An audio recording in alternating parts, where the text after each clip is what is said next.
The cold wind blew across the barren landscape of what once had been Nebraska's most fertile farmland.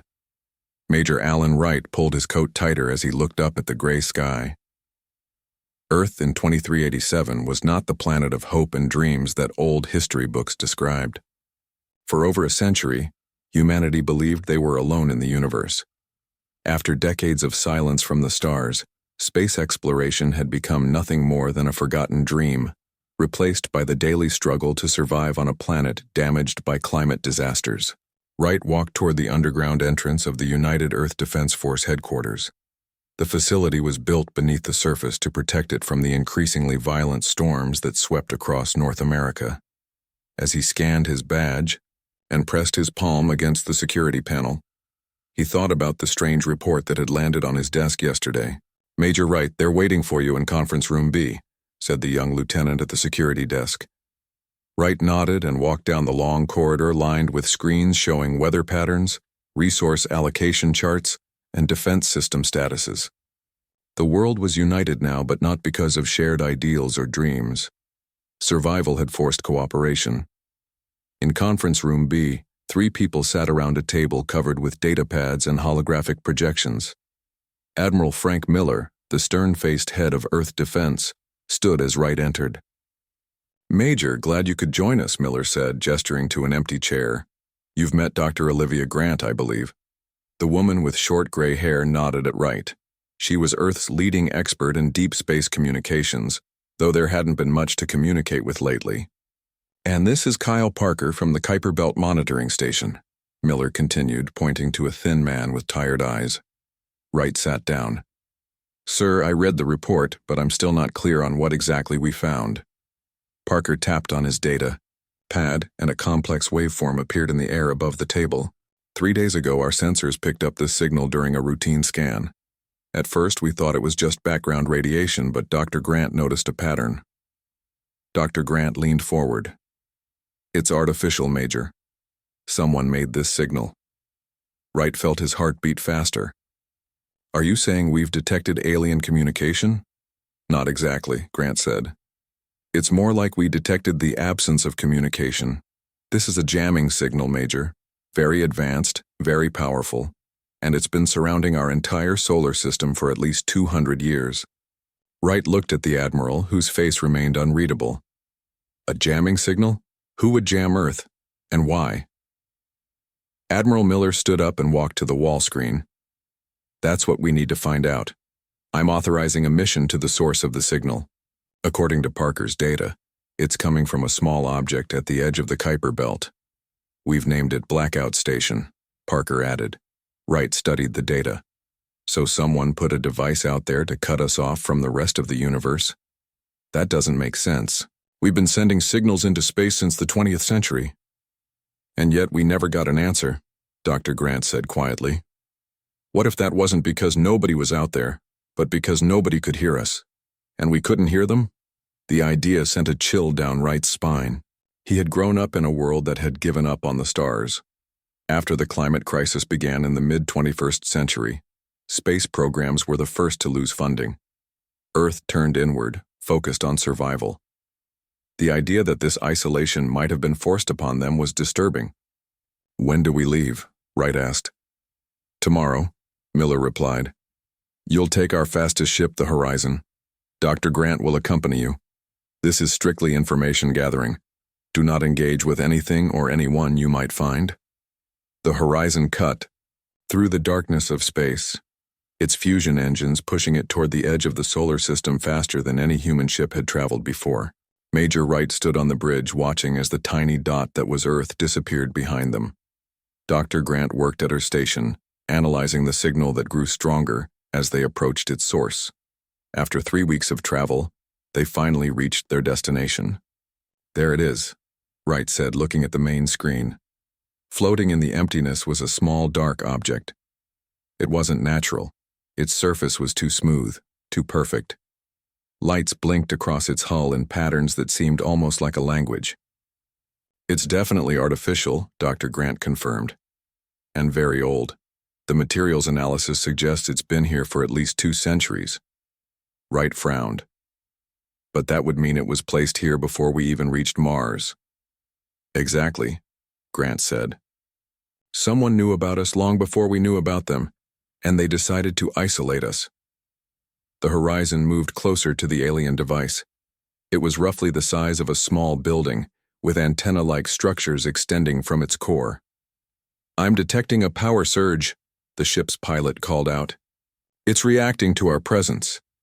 Before Wright could order them to pull back, a bright light erupted from the device. The horizon systems flickered, and a wave of energy washed over the ship. "What's happening?" Wright demanded. Grant's hands flew over her console. "It's failing. The jamming field is collapsing." As if in response to her words, the alien device began to break apart. Pieces of it drifted away into space, and the lights across its surface went dark. "A solar flare," Grant explained, looking at her readings.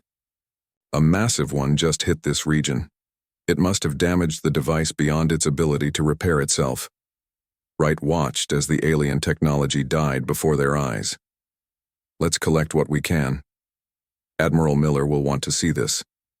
As the crew prepared to gather samples, something unexpected happened. The ship's communication system came to life with a flood of signals. "Major," the communications officer called out, her voice filled with shock. "We're picking up thousands of transmissions. They're not from Earth." Wright rushed to her station. The display showed countless signals in different frequencies and patterns, all coming from beyond the solar system. "My God," Dr. Grant whispered. "They're from other star systems. Dozens of them. Maybe hundreds." Wright felt his world shift beneath him. "Are you saying we're not alone?" Grant finished for him. "We never were. We just couldn't hear them, and they couldn't hear us." The communications officer looked up from her station. "Sir, I'm translating some of the clearer signals. They're using standard galactic language protocols." "Standard galactic what?" Wright asked. "Languages, sir. Common communication methods used across multiple star systems. And according to what I'm seeing, there's an entire galactic community out there." Dr. Grant's face paled as she studied the data. "Alan, look at this reference. It's talking about a quarantine protocol enacted by something called the Conclave." Wright leaned over her shoulder to read the screen. The translated text referred to Earth as a developing world under Isolation Directive 793. "They quarantined us," Wright said, his voice hollow. "They cut us off from everyone else." As they collected more data and intercepted more communications, a disturbing picture emerged. Earth had been deliberately isolated, deemed too unpredictable, and evolutionarily unstable to join galactic society. The alliance of advanced civilizations known as the Conclave had placed the jamming technology around the solar system, preventing both outgoing and incoming signals. They had systematically removed all records of Earth from galactic archives, effectively making humanity a forgotten species. When they returned to Earth 3 weeks later, Admiral Miller listened to their report in stunned silence. The evidence was clear and undeniable. "So what do we do now?" Wright asked when they finished. Miller looked at the samples of alien technology they had recovered. His eyes held a cold determination that Wright had never seen before. "Now," the Admiral said, "we remind the galaxy that we exist, and we make them regret ever trying to make us disappear." Dr. Grant nodded slowly. "If humanity has been forgotten," she said, "perhaps we can use this to our advantage." Outside the window of Miller's office, the gray skies of Earth seemed less oppressive somehow. For the first time in generations, humanity had a purpose beyond mere survival. The stars were no longer silent. They had been speaking all along. And now, humanity would answer. 5 years passed since the discovery of the alien jamming device. Earth had changed in ways no one could have imagined. Underground research facilities hummed with activity, as scientists worked day and night to understand the alien technology they had recovered. Captain Lisa Donovan stood in front of the mirror examining her new face. The identity masker Dr. Olivia Grant had created was a miracle of reverse-engineered alien tech. Instead of Lisa's pale skin and red hair, a blue-skinned alien with large eyes looked back at her. The device bent light around her body, creating a perfect illusion. "How does it feel?" Dr. Grant asked, adjusting something on the small device attached to Lisa's belt. Strange, Lisa replied, her voice now higher and musical, matching the alien species she was pretending to be. But I'll get used to it. Dr. Grant had aged in the 5 years since the discovery.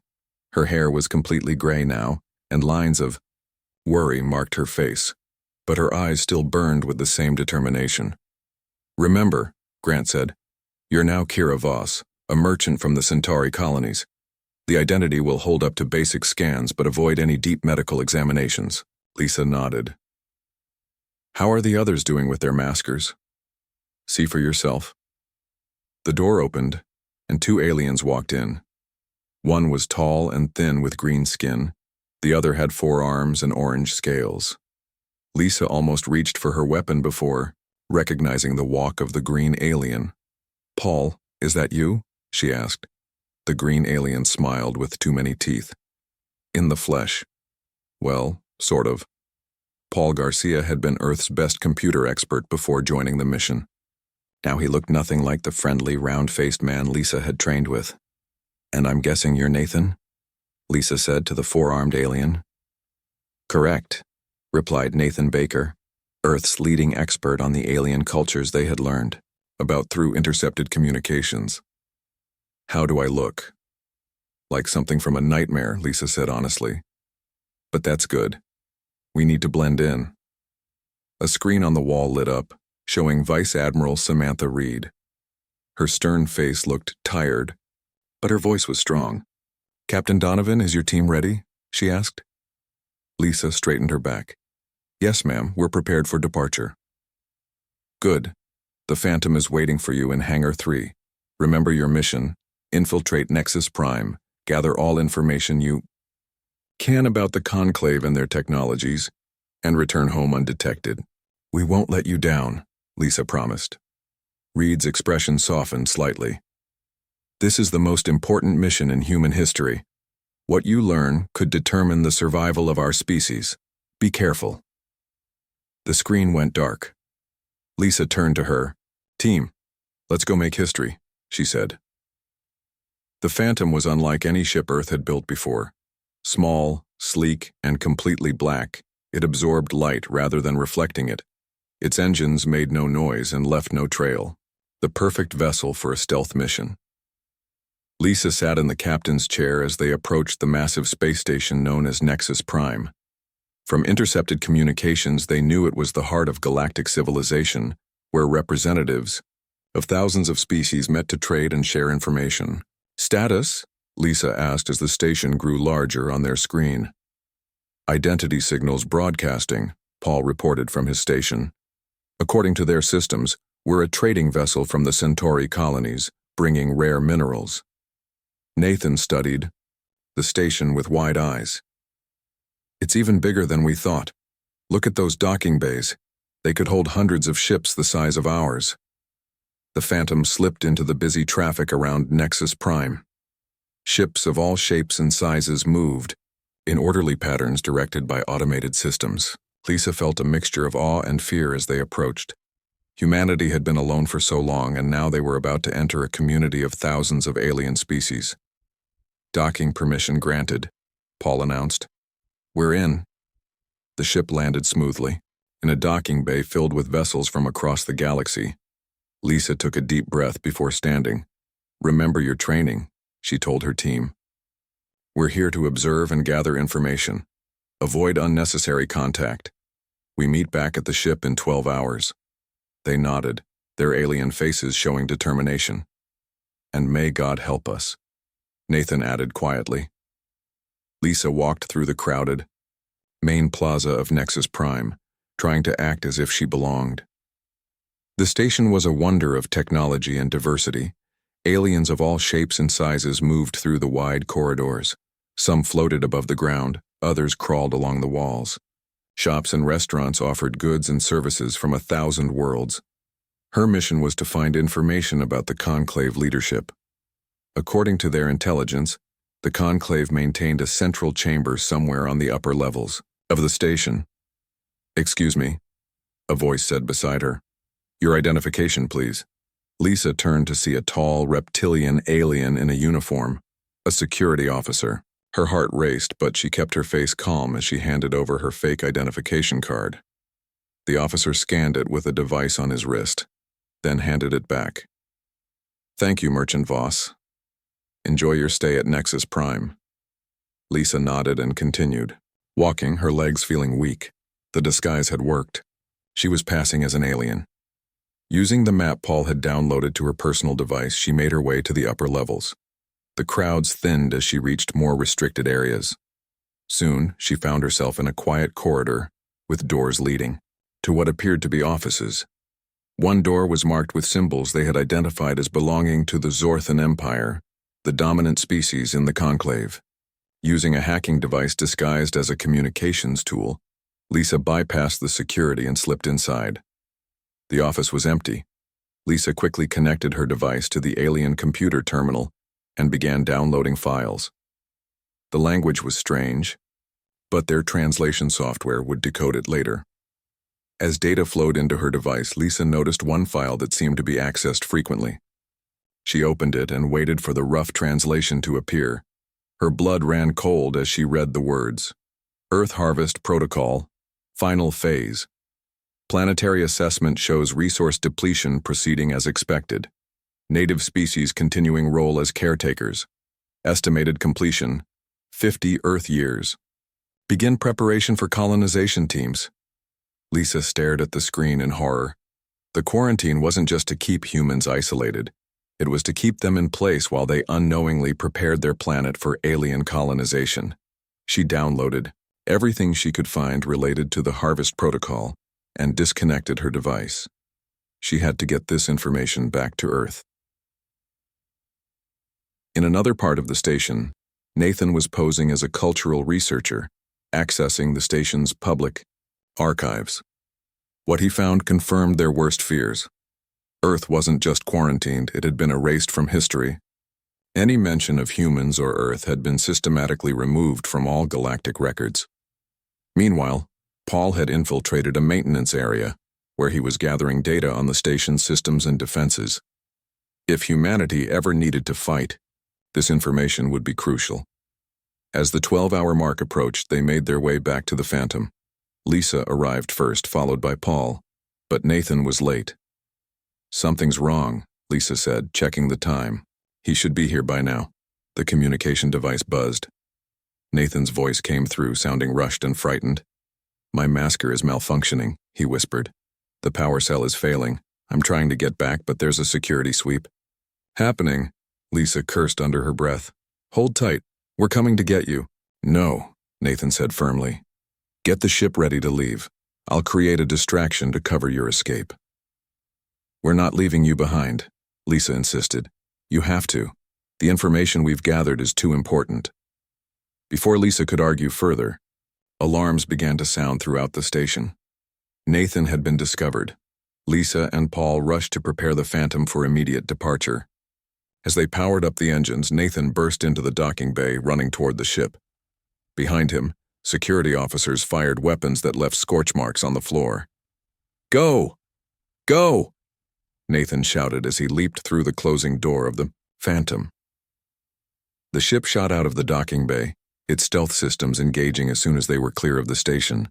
Behind them, Nexus Prime buzzed with activity as security forces tried to identify the intruders. Did they see the ship? Lisa asked as they accelerated away from the station. Paul checked the sensors. "I don't think so.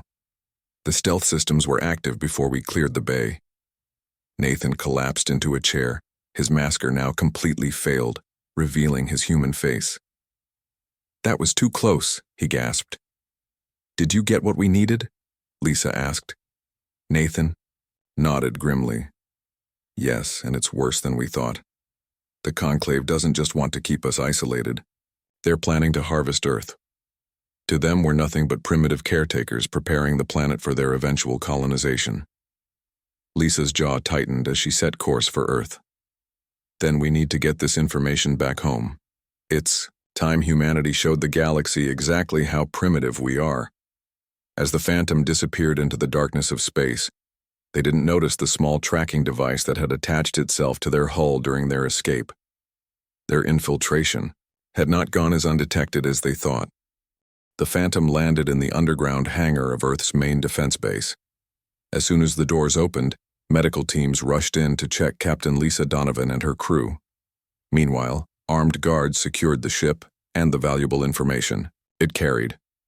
Admiral Frank Miller and Vice Admiral Samantha Reed waited as Lisa, Paul, and Nathan were cleared by medical.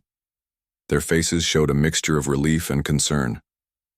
"Welcome back," Miller said when the team was finally allowed to join them in the briefing room. "We weren't sure you'd make it." Lisa placed her data device on the table.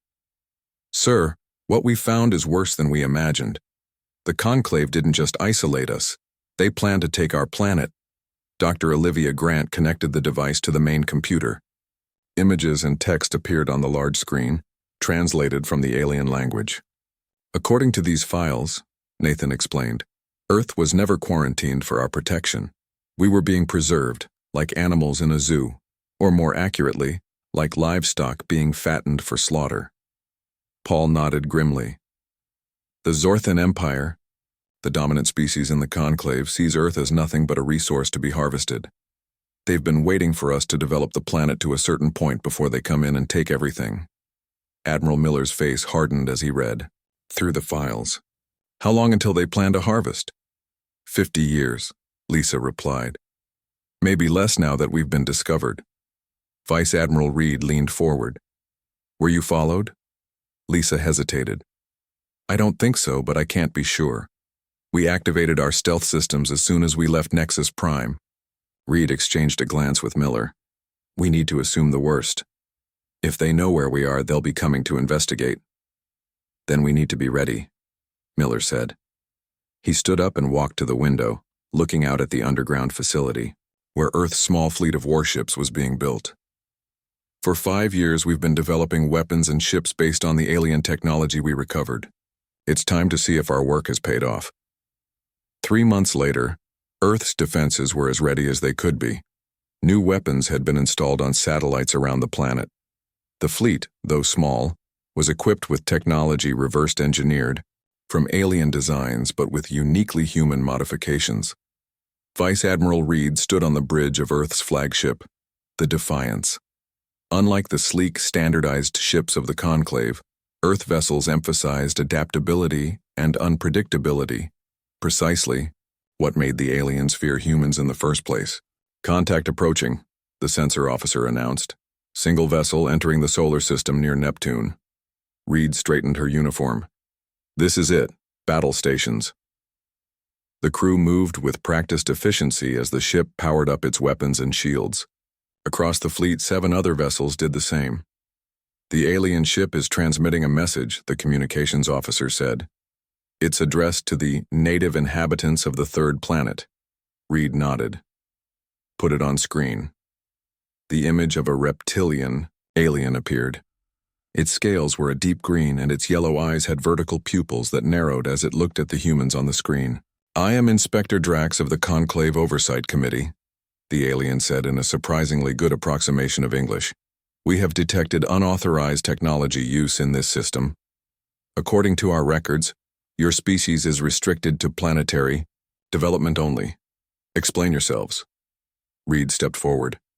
"I am Vice Admiral Samantha Reed of the United Earth Defense Force. We are aware of the restrictions placed on us without our knowledge or consent. We are also aware of your plans to harvest our planet. We reject both." The alien's eyes widened slightly, the only sign of surprise on its reptilian face. "You misunderstand. The Conclave protects developing worlds from dangerous influences. Your species is not ready for galactic society." "And yet," Reed replied, "we managed to breach your security, infiltrate your central station, and access your classified files. Does that sound like a species that isn't ready?" Drax's expression hardened. "You admit to espionage against the Conclave. This confirms our assessment. Your species is unpredictable and dangerous. You will surrender your advanced technology immediately and return to your designated development path." Admiral Miller joined Reed on the screen. "We have a counteroffer, Inspector Drax. Acknowledge humanity's right to exist in the galactic community, end the quarantine, and establish diplomatic relations or face resistance. The alien made a sound that might have been laughter. Your primitive vessels do not concern us. The Conclave has maintained peace in this galaxy for 10,000 years.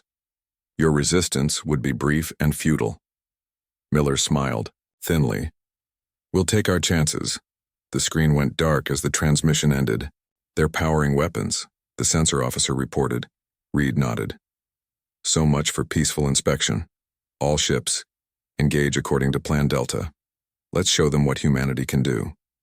The Conclave vessel was larger than all of Earth's ships combined, a massive dreadnought built for intimidation as much as combat.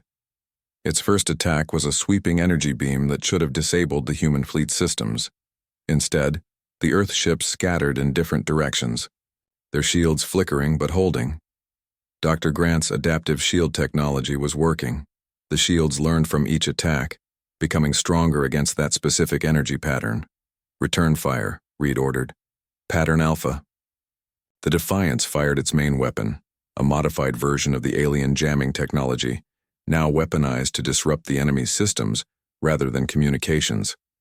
The other Earth ships fired conventional weapons, targeting different sections of the dreadnought. The alien ship shuddered under the assault, clearly surprised by the effectiveness of the human weapons. It fired again, this time with more powerful weapons that tore through space toward the Defiance. Evasive maneuvers, Reed shouted. The ship banked hard but not quickly enough. The alien weapon grazed their shields, causing systems to flicker across the bridge. Shields at 60%, the tactical officer reported. That weapon is unlike anything we've encountered before. Reed gripped her chair as the ship stabilized. Focus fire on their weapon systems. All ships, execute Plan Omega. The Earth fleet moved in perfect coordination, something the aliens clearly didn't expect. While most Conclave species relied on rigid battle formations, humans had centuries of experience with adaptive warfare. 3 smaller ships darted around the dreadnought, firing at its engines, while the Defiance and 2 other vessels concentrated on its main weapons. The dreadnought fired again, this time destroying one of the smaller Earth ships in a bright flash of energy. Reed felt the loss like a physical blow but kept her face neutral for the crew. Continue the attack, she ordered. Launch the experimental torpedoes. From the Defiance's launch tubes came a new weapon, quantum torpedoes designed by Dr. Grant's team. They didn't try to overpower the alien shields. Instead, they phased partially out of normal space, bypassing the shields entirely before detonating, inside the ship's hull. The dreadnought lurched to one side as explosions tore through its interior. Its weapons fell silent and its engines began to fail. We've damaged their power core, the tactical officer reported with surprise in his voice. They're dead in space, Admiral. A cheer went up from the crew, quickly silenced by Reed's raised hand. Boarding teams, prepare for deployment, she ordered. We're taking that ship. Inspector Drax was among the survivors captured when Earth forces boarded the crippled dreadnought. He stood in the Defiance's conference room, hands bound, facing Admiral Miller and Vice Admiral Reed.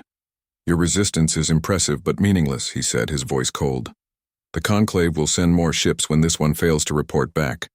You cannot stand against our full might. Miller walked slowly around the alien. Perhaps, but we've learned something important today. The mighty Conclave can bleed. Dr. Grant entered the room, carrying a data pad. Admiral, we've accessed their database. It contains complete star charts, information on all Conclave worlds, and, most importantly, references to other species who've been marginalized or exploited by the dominant powers. Potential allies, Reed said thoughtfully. Miller nodded.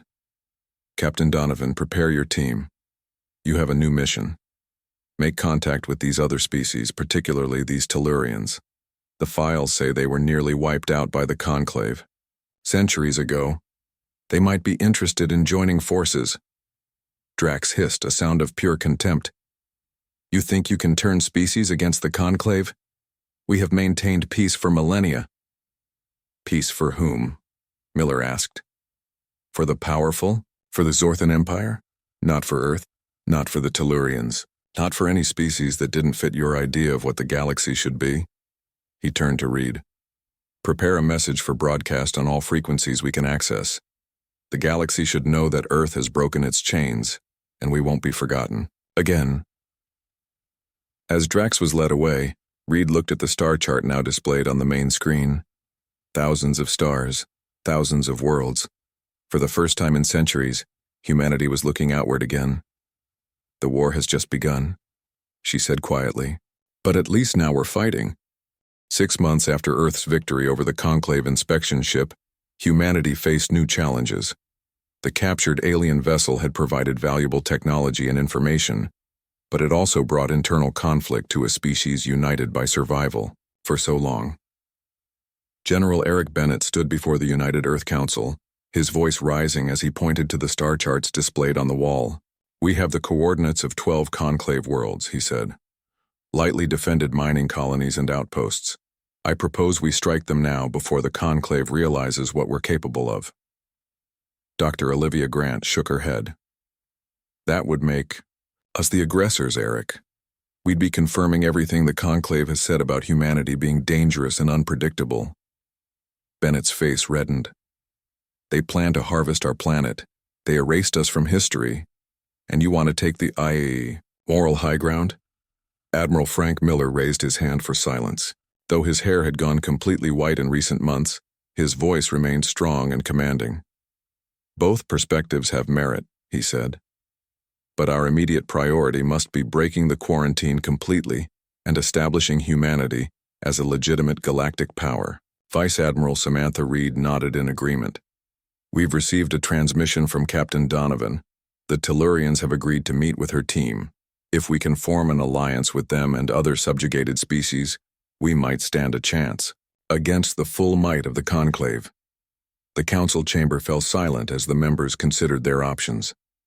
For centuries, humanity had focused only on surviving. Now they were making decisions that would affect not just Earth, but potentially the entire galaxy. We need more information, Miller finally said. And there's only one place to get it. The conclave's central archive, where all records of humanity's existence had been erased. If we can restore those records and broadcast the truth about the conclave's plans throughout the galaxy, we might find more allies. Bennett frowned. That's a suicide mission. The central archive will be the most heavily defended location in conclave space. Perhaps, Miller agreed. But sometimes the most dangerous path is the only one worth taking. Captain Lisa Donovan stood before the Tellurian High Council. The aliens were tall and slender with pale blue skin that seemed to shimmer with an inner light. Their eyes, large and completely silver, studied the human with obvious curiosity. Your story is disturbing, said Elder Vey, the leader of the council. The conclave told us we were the only species they had ever quarantined. Unnecessary action after our resistance to their authority. They lied, Lisa replied simply. Just as they lied about harvesting your outer colonies, just as they've lied to countless other species. Nathan Baker, standing beside her, activated a holographic display showing data recovered from the captured conclave ship. According to their own records, at least 7 species have been placed under quarantine in the last 1,000 years. 3 have been harvested to extinction. The Tellurian Council members exchanged glances, communicating in their silent language. Finally, Elder Vey spoke again. For centuries we have hidden on our last remaining world, believing ourselves alone in our suffering. What you propose, an alliance against the conclave, would mean revealing ourselves. It would, Lisa acknowledged, but it would also mean a chance to reclaim your place in the galaxy, to ensure no other species suffers as yours has. Paul Garcia, now operating the communication systems, looked up from his console. Captain, we're receiving an encrypted transmission from Earth. Admiral Miller is requesting we return immediately. Something big is happening. Lisa turned back to the Tellurian Council. We must leave, but please consider our proposal. Earth stands ready to ally with your people against our common enemy. Elder Vey rose from his seat, towering over the humans. We have considered enough. The Tellurians will join your alliance. For too long we have hidden in fear. It is time to stand in defiance. The space around Earth buzzed with activity as ships from various species arrived to join what was now being called the Liberation Collective. The Tellurians had brought their advanced cloaking technology. The Novan traders contributed their vast knowledge of conclave shipping routes. The insectoid Krell offered their expertise in electronic warfare. Together with humans, they formed the first real challenge to conclave authority in thousands of years. Admiral Miller stood on the bridge of the Defiance, looking at the gathered fleet. "It's time," he said. "Our first joint operation will target the jamming arrays surrounding Earth's solar system. Once those are destroyed, we can communicate freely with the rest of the galaxy." Vice Admiral Reed nodded. "Meanwhile, our special operations team will infiltrate the Central Archive. Major Wright, are you ready?" Alan Wright, now wearing the rank of Major again after years of mission preparation, stood at attention. "Yes, ma'am. Dr. Grant has the data package prepared. Once we reach the archive, we can restore humanity to the galactic record and broadcast evidence of the Conclave's planned exploitation throughout the galaxy." "Good," Miller said, "because our intelligence suggests the Conclave is assembling its main battle fleet. They're finally taking us seriously." In the darkness of space near the edge of Conclave territory, the Central Archive floated like a jewel among the stars. A massive space station shaped like a sphere. It housed the collected knowledge of thousands of years of galactic history, selectively edited by the dominant powers, of course. Major Wright's infiltration ship, disguised as a routine data transport, approached the archive station. In a hidden compartment, Wright and Dr. Grant waited with their small team of specialists. "Security scan incoming," the pilot warned. "Everyone stay still." The scanning beam passed over their ship. After tense minutes, clearance was granted, and they docked at the archive. "Remember," Wright told his team as they prepared to disembark, "we have exactly 1 hour before the Conclave fleet arrives in response to the attack on the jamming arrays. We need to be in and out before then." Dr. Grant checked her data pad one last time. "The central core is on level 12. Once we upload our package there, every record of Earth will be restored and the evidence of the Conclave's plans will be impossible to hide." They moved through the archive, using identity maskers to appear as maintenance workers. The station was vast, filled with data storage systems and researchers from various Conclave species. None paid attention to the disguised maintenance team as they made their way to a restricted elevator. Wright used codes extracted from the captured Conclave ship to gain access to level 12. As the doors opened, they found themselves facing a large, circular room with a glowing column in the center, the main data core. "Cover the entrance," Wright ordered 2 of his team. "The rest of you secure the room. Dr. Grant, do your thing." Grant approached the data core, connecting her device to an access port. Her fingers flew over the controls as she uploaded the data package that would restore humanity to the galactic record. "Almost there," she murmured. "Just a few more." Alarms suddenly blared throughout the station. A voice spoke in the Conclave common language, then switched to English. "Unauthorized access detected. Security forces deploying. All personnel evacuate immediately." Wright cursed. "Someone detected us. How much longer?" 30 seconds, Grant replied, not looking up from her work. "Don't interrupt me." The door to the central core slid open and Conclave security forces poured in. Wright and his team took cover, returning fire as energy weapons scorched the walls around them. "Done!" Grant shouted triumphantly. "It's uploading throughout the system. They can't stop it now." Wright grabbed her arm, pulling her behind a console as weapons fire intensified. "Now we just need to survive long enough to get out of here." In space around the archive, the Liberation Collective fleet engaged the Conclave armada. The battle was fierce, with ships from both sides taking heavy damage. On the bridge of the Defiance, Admiral Miller watched as enemy vessels moved in rigid formations, exactly as expected. "They never learn," he said to Reed. "All ships, execute pattern." Sigma. The human vessels broke from their positions, seemingly in disarray. The Conclave ships, sensing weakness, pressed their attack. only to find themselves caught in a trap as Tellurian ships decloaked behind them and Krell electronic warfare shut down their targeting systems. "We've received the signal," the communications officer announced. "Major Wright's team has succeeded. The data package is being broadcast throughout the galaxy. On screens across thousands of worlds, the truth appeared. Records of Earth and its people, evidence of the Conclave's plans to harvest planets, testimonies from species who had suffered under their rule." The carefully constructed image of the Conclave as benevolent guardians of peace began to crumble. In the central archive, Wright and his team fought their way back to their ship, half carrying a wounded Dr. Grant. As they escaped the station, they saw Conclave ships breaking off from the battle, some firing on each other as communication broke down. "What's happening?" Grant asked weakly. Wright smiled grimly. "The Conclave is fracturing. Some member species are withdrawing their support after seeing the evidence.